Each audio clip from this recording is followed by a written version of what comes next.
And I want now, as an exception maybe, but I want to make a bonus question or issue. And I know I already took you maybe 2 hours and a half or something like that. So I'm sorry for taking so much time. But I have this issue which we didn't discuss, mini-Schengen between Bulgaria and Romania. When you speak about bridges, when you speak about synchronization, it is an issue which we first touched in 2019, if you remember, and I want somehow to make a return to that interview and even kind of ask you the same questions, not the least because the Bulgarian National Radio seems to have interest in this issue, and I, as a separate bonus of this podcast, I want to offer this interview also to them. So first of all, let me ask you this. Um, we know that Bulgaria and Romania have difficulties to convince, especially Austria, maybe even Netherlands to some extent. In the case of Bulgaria, have difficulty to convince they need to be admitted to the large Schengen. And how, what benefits could this idea of Bulgarian and Romanian mini Schengen bring to the two countries? What would it mean technically, juridically, procedurally? uh, what will be better if it is introduced? Mm. Well, I've been proposing this mini Schengen for almost 10 years now, and it never happened. I don't know if it is still possible today, or not necessarily possible, but how to put it. There was this very recent meeting between Scholz and Nehammer, the chancellors of Germany and Austria, and they also discussed about Schengen with relation to Romania and Bulgaria. And it seems that Austria is adamant with respect to both countries that no. Now, my thought is that if Romania and Bulgaria meet and decide to put the Schengen agreement in practice in between the two countries,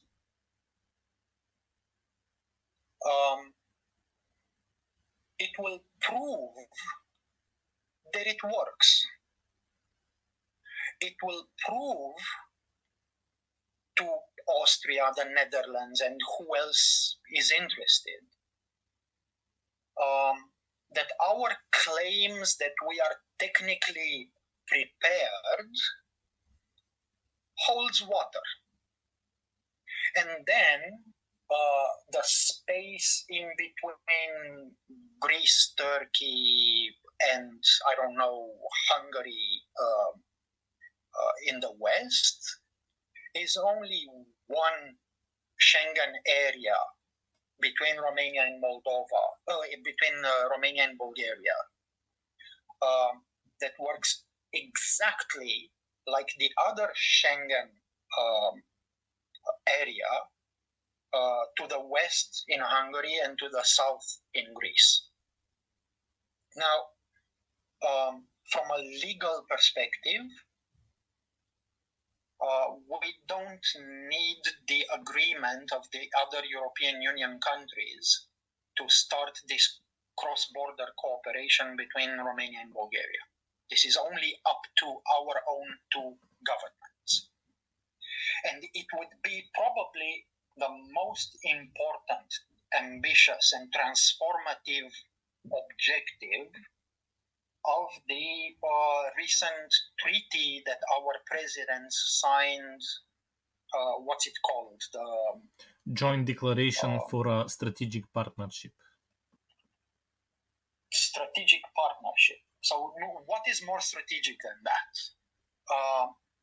You asked me about the economic implications. I am not an expert on economy, so I really don't know.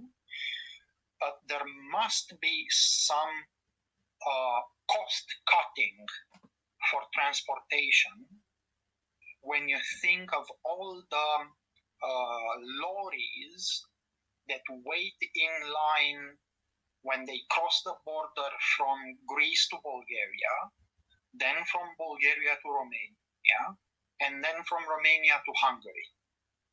At least they can cut the waiting time and the cost of waiting at the Romanian-Bulgarian border. What else did you ask me? Legal, economic, and what? Yes, procedures. What will change in these terms? I think what will change in terms of procedures if we do the mini-Schengen today is the exact same thing as it would change if we are admitted to Schengen in 2 years' time. The difference is that we bring in the procedures 2 years earlier.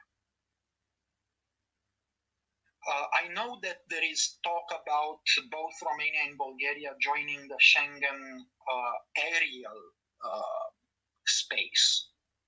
That is, it's not going to create problems for individual passengers that fly into our airports. But that's not the big impact on, I mean, there is a big impact in terms of perception because of individuals who travel, but the real economic impact is going to be on the roads and on the railways and on the ships, because this is where the economy needs the cost cut. And that's why Schengen exists, not for tourism, but for imports, exports. So if we created a mini-Schengen, that would be the first bridge that actually helps us synchronize before we enter the European Union, in a sense. Because think about it, the approach up to now, since 2007, was that all right, now we are part of the European Union. What we need to do is synchronize with the West. And Romania started its own path to convergence, and Bulgaria started its separate own path to convergence. What I am advocating when I say mini-Schengen is that Romania and Bulgaria join forces across the bridge to start synchronizing themselves and opening a new path together towards Western Europe. It may be a dream, it may be the case it's not going to happen, but I still think it would have been a good idea. Some of the opposition to this mini-Schengen idea between Bulgaria and Romania is that if the two countries go towards an alternative to the big Schengen, they somehow admit they will remain in the periphery. They somehow accept that they don't fight for the biggest for the big Schengen. That is one argument. But there is also this argument that peripheries don't cooperate with one another. They compete for the attention of the center. And if Bulgaria and Romania cooperate, they will have a logic of the center, and it will move them closer to the center. How do you see these two arguments? Which has more value for you? I I think the second argument has more value, and I don't need to bring another argument to the table than remember that Serbia, Macedonia, and Albania decided 2 years ago to create their own mini-Schengen. Since these countries, with their politicians, realize that creating a mini-Schengen is important to their economies, and it's important also to the accession to the EU process for Macedonia and Albania, also maybe for Serbia. But if it doesn't hurt them, why would it hurt us?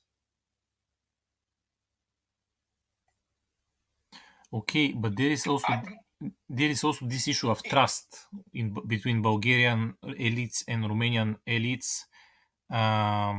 Maybe you are aware of this issue as well. One can guess that mini-Schengen requires greater level of trust. And do we have such level of trust which is necessary for managing of common border? I think this is a chicken and egg question. Do we need more trust in order to cooperate? Or do we need to cooperate in order to trust more? If we don't start somewhere, nothing will happen.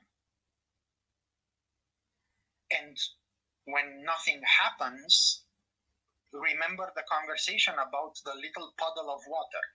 It starts to rotten and evaporate and die. So we need a change. Now, this change, it's a lot more easier to get by starting the mini-Schengen cooperation than by simply doing nothing about it. Because really, right now, it looks like the only thing that our ministers of foreign affairs, the only thing that they do is they go and court the Austrian and Dutch governments and ask, but what is it we can do? But what is it we can do? Well, they will never come up with a specific answer because they have different political agenda. So we need to do something else. Otherwise, again, if we keep on doing the same thing, we cannot expect different results. We need to do something else. Okay, final question. We have now both foreign ministers related to European institutions, Luminița Odobescu and Maria Gabriel. Do you expect that they will be more innovative in this regard? No. Why? No, because they were socialized in the ways of the European institutions, and I don't think they have the ability to think outside the box. This is not a criticism. This is just an observation that when you are socialized in a specific way of doing things for a very long time, then it's very difficult to think outside the box. If we had individuals with different perspectives coming into the ministries of foreign affairs, then those individuals could have started to think outside the box and ask their advisors, okay, but why wouldn't they entertain this idea? So it's a matter of, again, agency. Do you have a clear objective? Can you identify the resources and the allies? Can you then put it to work in order to achieve the objective. For Mrs. Odobescu and Mrs. Gabriel, I think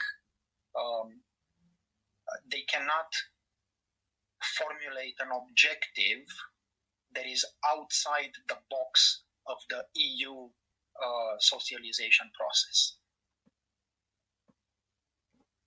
Okay, Codru, thank you very much for this long lasting and I hope also maybe prolific interview.